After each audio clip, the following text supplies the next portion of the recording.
Right. Now let's go through the final part of our presentation here. Well, I get this question very often. Where do I find leads? Whether it's potential buyers or new suppliers, or where do I go? Number one recommendation, go to the bilateral Chamber of Commerce. Bilateral Chamber of Commerce is, for example, Canada-Brazil Chamber of Commerce, or Canada-China Business Council, or Canada-South African Chamber of Commerce. So Toronto is amazing. exactly, exactly. So if there is no bilateral Chamber of Commerce in Toronto, then there is the consulate. If there's no consulate, yes. Consulates in Toronto. If there's no consulate in Toronto, sometimes it happens. Then there is the embassy in Ottawa. So there are very, very good chances, and especially if you are interested in importing, oh my God, the embassies will love you. They will just chase after you and will ship you contacts of more and more suppliers from their home countries because they love it. Go to your industry association. Depending on your product, it may make sense to join the association of companies that deal with the specific products, the specific agricultural products, for example. This association, many of the associations, they also have connections overseas, peer-to-peer connections, so they can help to find either clients or suppliers overseas. Ask people around, your suppliers and buyers. They probably will give you some recommendations. Ask your peers. Why not? If you're exporting, as I mentioned, there's a Trade Commissioner Service. This is the part of Department of Foreign Affairs. And their mandate is to increase exports, Canadian exports. So what they do some analysis on your due diligence on your company and yourself. And if you qualify, they will ship you some leads, and they will give you the information about some trade shows overseas or trade events. They will invite you in the trade missions if you qualify for the trade mission. So especially if you export, then I would recommend to follow this organization, and because they have a whole bunch of social media, and the website is quite up to date, and they have their own publication. So that's, especially if you're exporting, this is very helpful. There are trade directories such as Dun & Bradstreet. This is the international trade directory. They have, I think they have offices pretty much everywhere in the world. It's called DMB.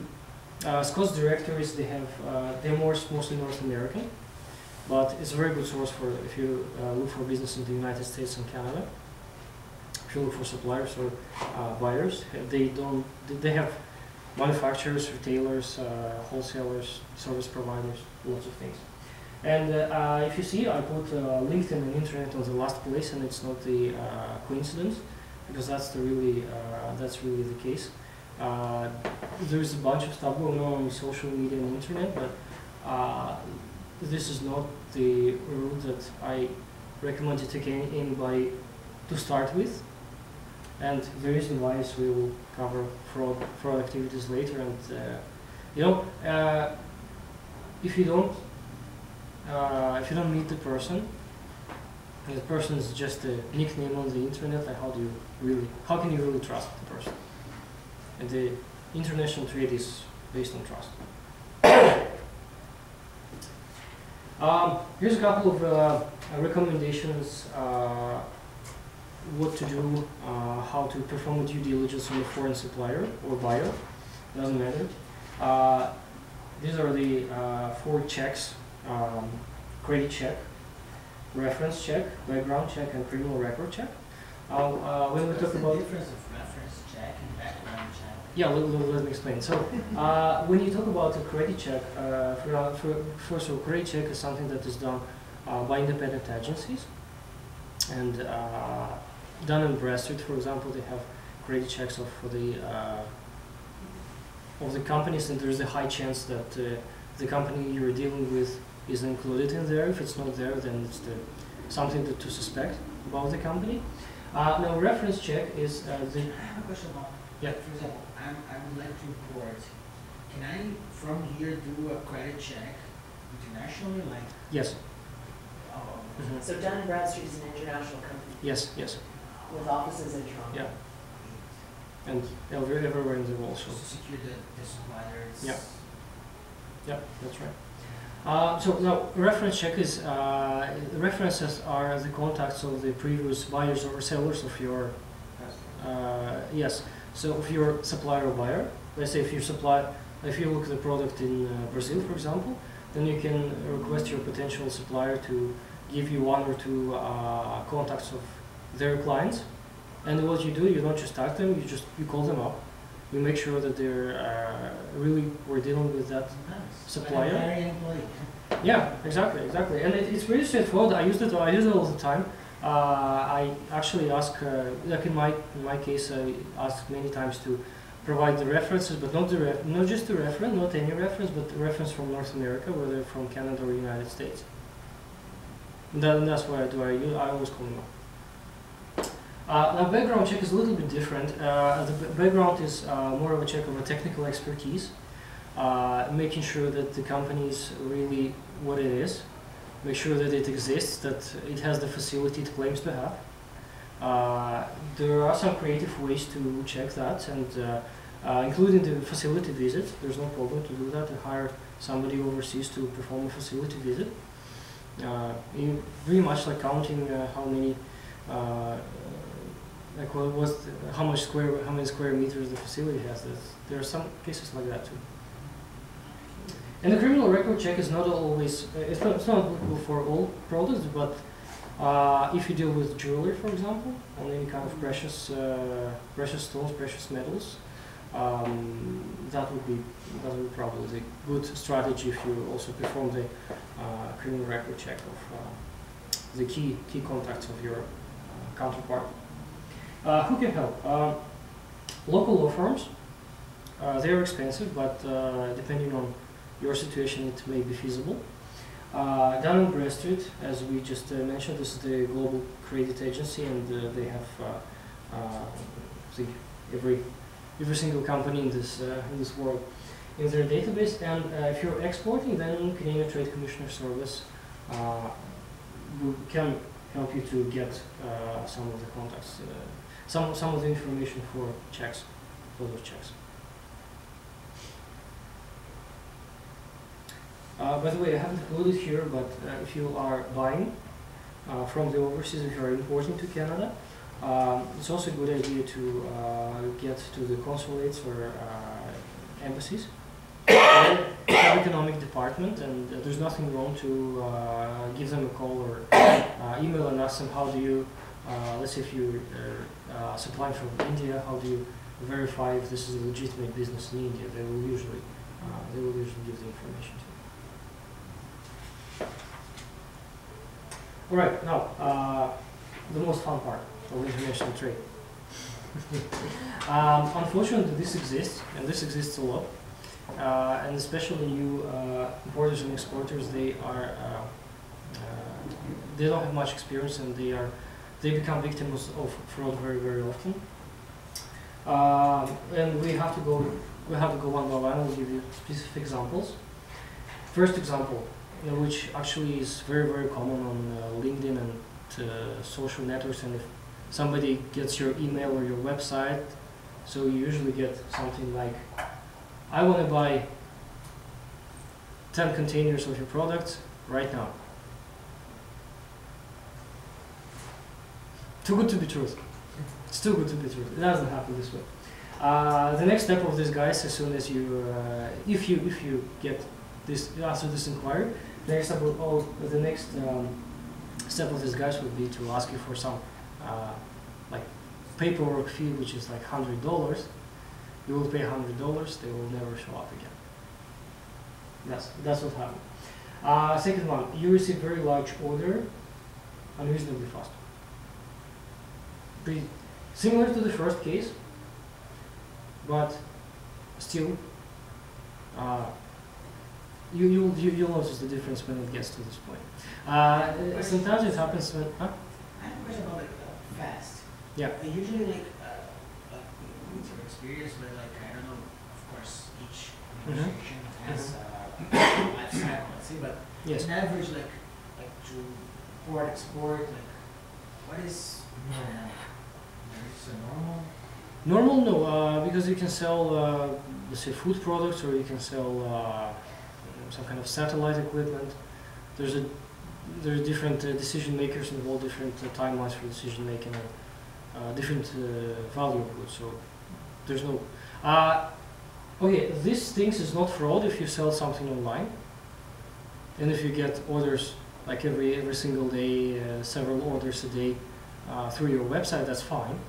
But if you're selling something like a business to business, only in the larger quantities, and you have somebody that says, I want to buy everything now, this is something that's suspicious. It's pushy. Yeah. Now, the other sign of fraud is when you've been asked to pay in advance, 100% in advance, whether you buy or seller, or get paid 100% after the shipment. Then that's the sign of fraud. Look at, if it's not 100 but like 90 or 80%, it's also not good. It's not good. Now, the other one is that the payment schedule is unreasonably long, even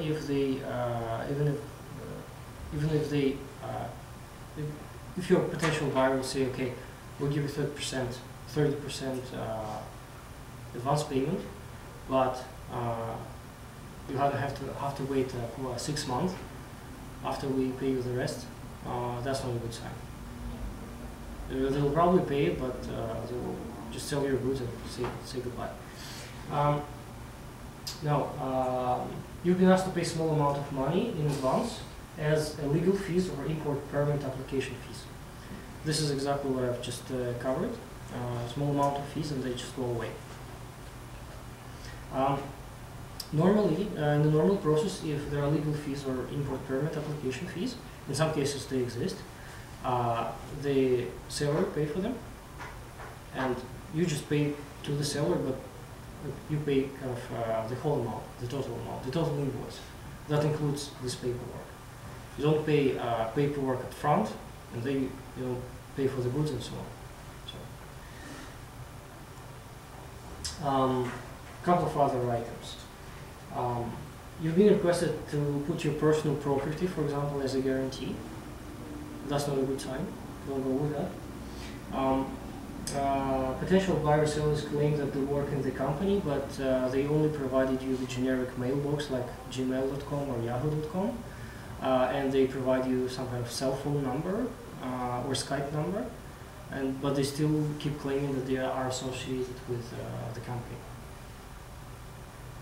Normally, if you're dealing with company, if you're dealing with individuals, that's fine. If you're dealing with individual agents, that's fine too.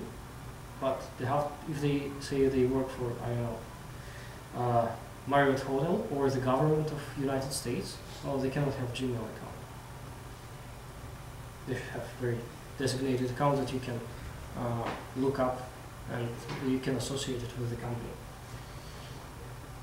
Now, the other one is that when you've been asked to receive wire transfer from some account and wire money to the other account.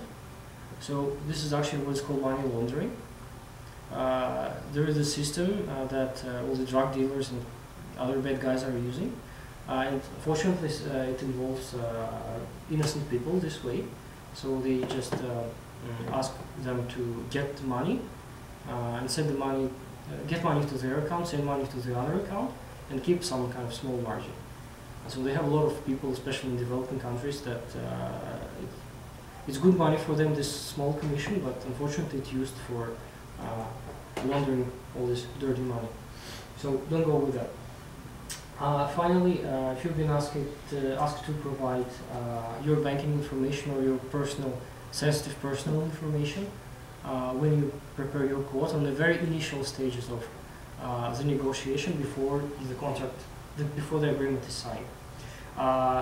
It's fine to put this into the agreement because, of course, obviously the parties need to know the banking details of each other. But if you've been asked to provide it right away, this is not right. Any questions or samples of fraud that maybe you guys encountered yourself?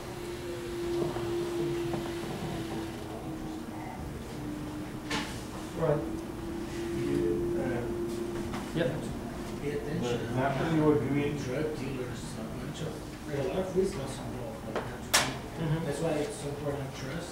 Yeah. Negotiate. Yeah, also like terrorist financing is all now done through this way. the example you gave when he wants to place an order, and you said they will ask you for 100. Sometimes even they don't ask that. They just ask you, give us your account number and we'll wire you the money. So that's not the time. Because Yeah. as you said, right, so that is somebody may think that I'm just giving the bank account number, but the people who are frauding, they know how to utilize it.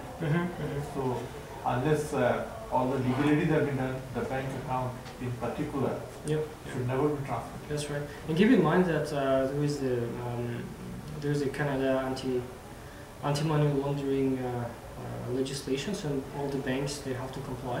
So every time you receive the wire transaction from the place you haven't received it before, or if you wire the money to the place where you haven't been dealing before, you're gonna get a call from the security department of the banks.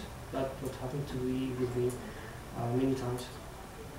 Every time there is money, there's also a limit. There's also a limit of money. If it's I think more than 10,000, they will hold the transaction until they call you, and until they make sure that this is a legitimate origin. That you prove that you're gonna have to prove the amount to say that yes, I expect this much money from this country or from this particular account. Yeah, it's very strict here.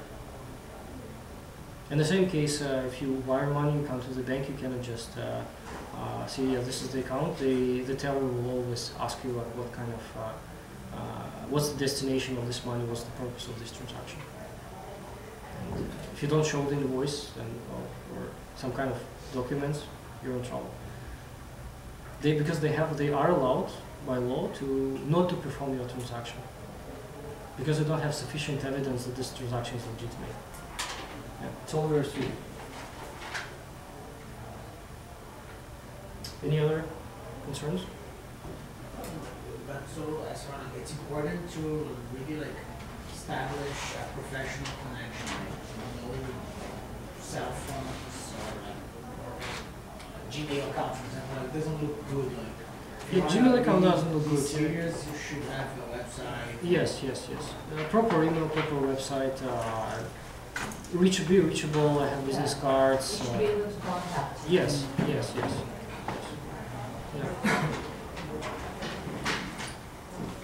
Alright. We're actually almost done here, so probably just one or two more slides. Now, international contract of sale. It's not customary. It's not mandatory to have the agreement in writing, but it's very, very, very recommended. Like in North America, it's not very much customary here. I Yes. would never enter into a business agreement without putting it in writing. I would never enter into an agreement locally without putting it in writing. Oh, right. But let's say if you look for, especially in the manufacturing sector, there's a lot of business that is done by referral or by word of mouth. People trust each other. It's like in small communities. Now, we're not talking here about business to consumers, of course, but in business to business, yes. In North America, it's not mandatory, not customary. But if you're dealing with any other international jurisdictions, then it's very, very highly recommended. And in the beginning of the session, there was a question about the place where we can settle the dispute. So both parties can choose the country and the legislation. So it may be the country of your country, maybe the country of your counterparty, maybe the neutral country like England. A lot of people choose England. I don't know why, because they have legislation that is in effect from like 15th century, and it's totally fine. Yeah, I don't know why people love English law and British law. Anyway, but this is something that is possible. But shouldn't it be a country where it can be executed? Like, if there's a company from, let's say, China or somewhere else, and right. it's jurisdiction, okay, we get a verdict for them. Yeah. But how about if not implemented? Who makes sure that it's implemented? Right. Now, the judges,